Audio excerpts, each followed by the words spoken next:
Thank you for joining us for another interview on Africa 24. Today we'll be receiving on set Mike Ogbalu, Chief Executive Officer of the Pan-African Payment and Settlement System, an initiative of the Afrexim Bank. Thank you for joining us, sir. My pleasure. Thanks for having me. So can you tell us about how you view the efforts Afrexim Bank is making to provide opportunities for Africans and to accelerate intra-African trade? Well, Afrexim Bank is one of those institutions that Africa is really privileged and lucky to have. It's an institution that has at its core the dreams of our founding fathers, who realized very early that trade is the secret or the secret ingredient that we need to engender prosperity on the continent. So Afrexim Bank over the past 30 years has been intervening in many different areas to accelerate, to unlock different value chains that will accelerate the growth of the economies of Africa. So over the past 30 years, Afrexim Bank has perhaps been the most impactful institution on the African continent to drive the economy of the country. How do you view the role that DFIs play, development finance institutions play, in building prosperity for Africans? DFIs are very important to the extent that they understand that they are there to drive development, and they are not there just to, to make profits. Profits are good, and the genius of what has happened in Afrexim Bank is that they were able to combine profitability with impact. So Afrexim Bank is a very well-run organization, but at the same time, it has intervened in many different areas. It has created businesses. It has supported businesses across the continent, banks, financial institutions, governments. It has intervened to support the building of railways, hospitals, and so on. All these working together to help to drive economic activity. And then beyond that, Afrexim Bank is also looking at the way it does business with the continent and also reinventing itself.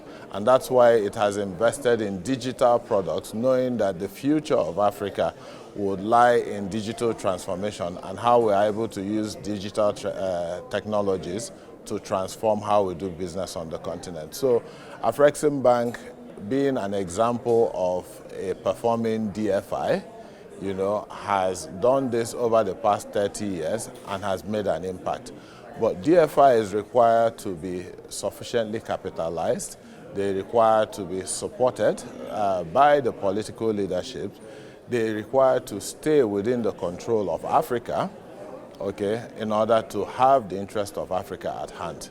So Afrexim Bank has been that institution that has been able to stand in the gap when there was no other person to support Africa, when foreign and international and global institutions seemed to be abandoning Africa. Afrexim Bank stood up and stood for Africa. Despite the launch of the Pan-African Payment and Settlement System at the start of 2022 by Afrexim Bank, the figures of intra-African trade still not seem to be climbing. They are stagnant despite all the energy that is channeled towards its acceleration. Can you tell us what is not going right and what you are doing at your department to tackle the situation? So, again, there are a whole lot of different trade-enabling infrastructure that needs to be in place. There is the issue of physical infrastructure like roads and rails. There are the issues of putting in place logistics, and there is payments. In terms of payments, we launched in 2022, and I'm happy to report to you that today we're actually supporting live trade transactions across West Africa, and now we are going live with the likes of Djibouti, with Zimbabwe, and with Zambia. What we've done additionally is we've also signed a strategic MOU with 5 of the largest banking institutions on the continent, such that we can more easily expand the reach of PAPSS into new countries, and if our calculations are correct, we will actually be able to open up in 38 new countries before the end of the year. So what is actually hindering the entry into force of this initiative to the other countries? So, well, again, central banks tend to be very deliberate players, they have so many other considerations that they have to make in adopting. So it's been a journey of actually selling the benefits of PAPSS and getting them to also understand the benefits and to adopt. What I can tell you is that now we have much more support than we had in the past. We have much more governments. We believe that in the next quarter we'll be announcing a number of new countries, okay, who have joined PAPSS. So we have the support today. What had slowed it down before was that we didn't quite have central banks who were moving at the same speed as we wanted to move. But now with our commercial bank model, where we work with large commercial banks side by side, working with central banks, we are going to be able to move much quicker. During one of the sessions of the annual meetings, you signed a memorandum of understanding with 5 banks: Access Bank Group, EcoBank Group, KCB Group, Standard Bank Group, and UBA Group. Tell us about this partnership and its objectives. Let me take this opportunity to thank the chief executives of these banks who actually believed in PAPSS. They have actually all been members of PAPSS in one way or the other, and of course, in the case of KCB being a new shining light that we have on our side. Kenya, of course, has formally endorsed PAPSS as that payment system that they intend to support to be able to drive change on the continent. Now, back to that MOU. Each of these banking groups have multiple country presence. In the case of EcoBank, they have presence in over 32 countries, and they have over 30 million customers. Most of these banking groups have a minimum of 30 million customers, and they are in multiple countries. So what we've done now is, and they serve their customers from over 5,000 banking presences. So what we've done now is to sign on with them, and they will, each of them, open up their network across Africa to be able to serve customers using PAPSS. What this will do is the impact of PAPSS can now be taken more easily to the man that is on the street, because this man on the street already enjoys these relationships with these financial institutions.